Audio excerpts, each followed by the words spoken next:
হবিগঞ্জের বাজারগুলোতে বিষমুক্ত দেশীয় সবজির দাম অনেকটা চড়া। এতে সবজি কিনতে হিমশিম খেতে হয় সাধারণ ক্রেতাদের। জেলার সবচেয়ে বড় পাইকারি বাজার বসে কোর্ট স্টেশন এলাকায়। বিষমুক্ত সবজি বেচাকেনার খবর জানাতে সেখানে আছেন সহকর্মী রাশেদ আহমেদ খান। সরাসরি যাচ্ছে তার কাছে। হবিগঞ্জের সবজির বাজার অনেকটাই চড়া দামে বিক্রি হচ্ছে। আমরা এখন আছি হবিগঞ্জের সবচেয়ে বড় পাইকারি সবজির বাজার, যেটি চাষি বাজার হিসেবে পরিচিত।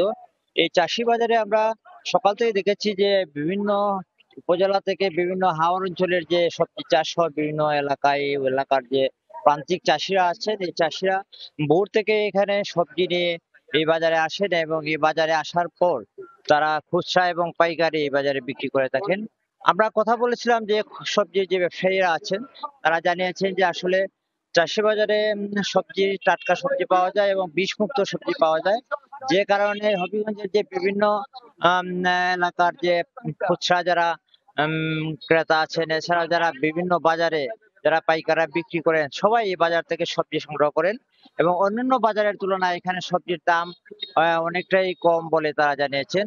তবে যে জিনিসটা তিনি ক্রেতারা জানিয়েছেন যে এখানে যে সবজির যে বাজার, অন্যান্য সময়ের তুলনায় এখানে সবজির বাজার অনেকটাই দামটা অনেকটা বেশি। বিশেষ করে যে এখানে যে হবিগঞ্জের যে প্রান্তিক চাষিরা আছেন, এই চাষিরা আম, যে সবজি এখানে নিয়ে আসেন, এই সবজি সরবরাহ আগের চেয়ে কিছুটা কম বলে এখানে দাম অনেকটা বেড়েছে বলে জানিয়েছেন বিক্রেতারা।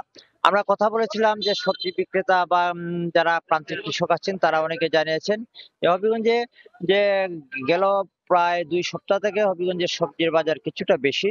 বিশেষ করে যে স্থানীয় যে সবজি আছে, এই সবজিগুলা যে দাম প্রতি কেজিতে 5 থেকে 10 টাকা বেশি দামে বিক্রি হচ্ছে। এবং আমরা কথা বলেছিলাম যে এই অবস্থা কিছুদিন হয়তো চলবে। এই অবস্থা সবজির যে সরবরাহ, এই সরবরাহ যদি বৃদ্ধি না পায় এবং স্বাভাবিক যে এখন যে সংকট চলছে, এই সংকট যদি না কাটে, তাহলে এই সবজির দাম এভাবে চলবে।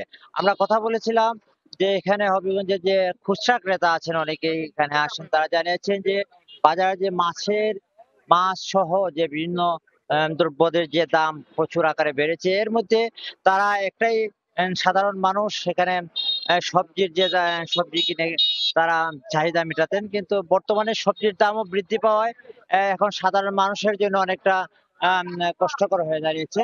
যার জন্য এই সবজির বাজারে যারা আসেন, তারা অনেকেই অনেকটা বিভ্রাটে পড়েন দাম নিয়ে, এবং এই দাম কিছুদিন চলবে বলে জানিয়েছেন যে সবজি যারা বিক্রি করেন তারা। তো এই ছিল আজকে হবিগঞ্জের সবজির বাজারে আমার কাছে সর্বশেষ।